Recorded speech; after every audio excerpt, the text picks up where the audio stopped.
মহান আল্লাহর অশেষ মেহেরবানি যে আল্লাহ আমাকে আপনাকে মাহে রমজানের 14তম দিনে তার হুকুম হজরের 2 রাকাত ফরজ নামাজ মসজিদে এসে জামাতের সহিত আদায় করার তৌফিক দান করলে এজন্য আমরা সবাই শুকরিয়া জ্ঞাপন করে বলি আলহামদুলিল্লাহ। আমাদের আজকের আলোচনার বিষয় কে আছে ক্ষতির মধ্যে, কে আছে লাভের মধ্যে। ঠিক আছে, আমরা সহজেই বুঝবো যে কে লাভে আর কে ক্ষতিতে আছে। আমাদের আঞ্চলিক ভাষায় একটা কথা আছে না, 1 টাকা ভূতে জোগায়, বলে না এরকম? হ্যাঁ, এটা কোন সেন্সে বলে?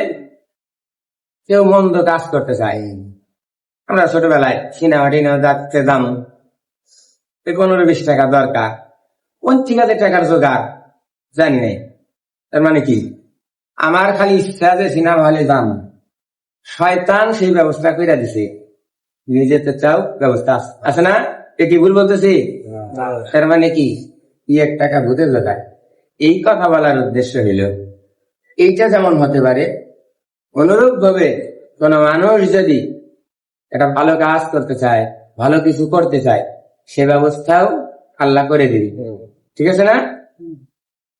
আমরা গতকাল এই যে ইমামদের বর্ধিত বেতনের টাকা উঠাইছি, তো সেখানে টাকা উঠছে 925 টাকা। আমরা দিছি, আমি দিছি 2000 টাকা। তার মানে কি 1075 টাকা আমি ভরছি। আমি ভরছি, এটা 10 জনকে জানানোর উদ্দেশ্য আমার না, এটা বলার উদ্দেশ্য কি আপনি মনে করেন আপনি দিলে, তুমি দিলা কেন, তুমি দিছো কেন? আমি দিছি জানেন আমার লাভের আশায়। আমার লাভ কোথায়? আমি শিওর, আমি ধরে নিছি এই 1075 টাকা যে আমি দিছি, এই 1075 টাকা কমপক্ষে 10 গুণ, তার মানে 10,750 টাকা আল্লাহ আমাকে কোনো না কোনো ভাবে যেতে দিব। 2-4 দিন, 2-4 মাস বা 2-4 বছর লাগতে পারে, এটা আমি শিওর, এটা আমার বিশ্বাস।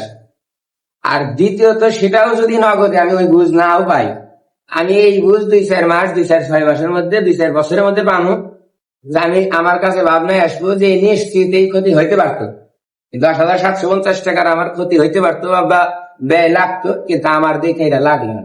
তা আমার কি সন্তুষ্টির জায়গায় কোনো অসুবিধা আছে? হ্যাঁ, আপনি যে কেউ চিন্তা করছিল রামগো মসজিদের ইফতার হবে এরকম, ইফতার এখন আর 1 দিন আছে সুযোগ, আমাদের 29 দিন ফিল আপ, আর 1 দিন একজনের চান্স আছে, কে দিবে উপর আলাদা নেই।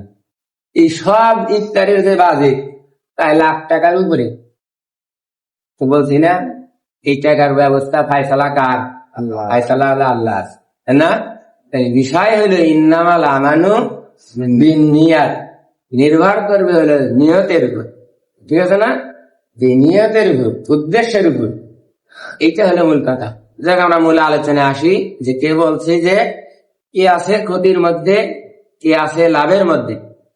আউযু বিল্লাহি মিনাশ শাইতানির রাজিম, বিসমিল্লাহির রহমানির রহিম। ইন্নাল ইনসানা লাফি খুসর ইল্লাল্লাযিনা আমানু ওয়া আমিলুস সালিহাতি ওয়া তাওয়াসাউ বিল হাক্কি ওয়া তাওয়াসাউ বিস সাবর। কোরআন শরীফের 30 পারায় 103 নম্বর সূরা আল আসরের এই 2 এবং 3 নম্বর আয়াত, যে ইন্নাল ইনসানা লাফি খুসর, নিশ্চয় মানুষ ক্ষতির মধ্যে আছে। এই ঘোষণাটা আল্লাহ।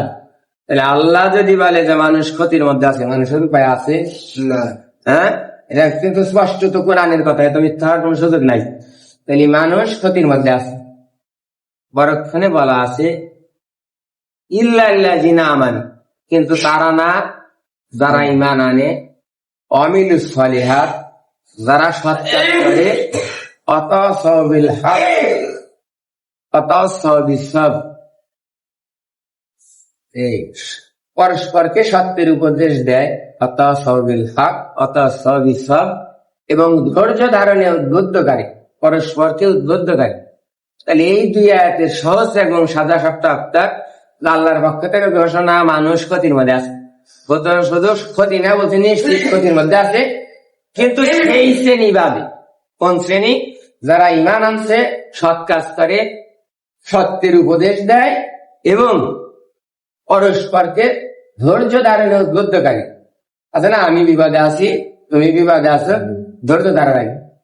তাহলে আমার ইমান আনা লাগবে, সৎ কাজ করা লাগবে, সত্যের উপদেশ দেওয়া লাগবে, আর যে অবস্থাতেই আছি আমাকে ধৈর্য ধারণ করা লাগবে। ঠিক আছে না? তাহলে এই কথা কিন্তু এই সংক্ষেপেই পরিষ্কার। আল্লাহ পাক আমাকে আপনাকে যথাযথ 100% খাঁটি ইমান নিয়ে যেন কবরে যাওয়া যায়। আর এই ইমান শুধু আনলেই চলবে না, ইমানের পরিচয় দেওয়া লাগবে আমলের মাধ্যমে। সেটা কিভাবে?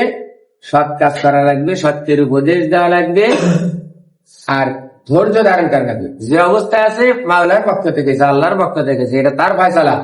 আল্লাহ আমাকে এর মধ্যে কামিয়াবি রাখছে, তাহলে আমাকে সর্বাবস্থায় সন্তুষ্ট হওয়া লাগবে। এখন এই যে আমরা অনেক দেখি না, ভালো হওয়ার জন্য তো নিজেকে চেষ্টা চালাইতে হবে। আল্লাহর বিধান মতে কোরআন হাদিস হতে চালাও জীবন তোমার, পাবে মদদ খোদার। আল্লাহর বিধান মতে কোরআন হাদিস হতে চালাও জীবন তোমার, পাবে মদদ খোদার।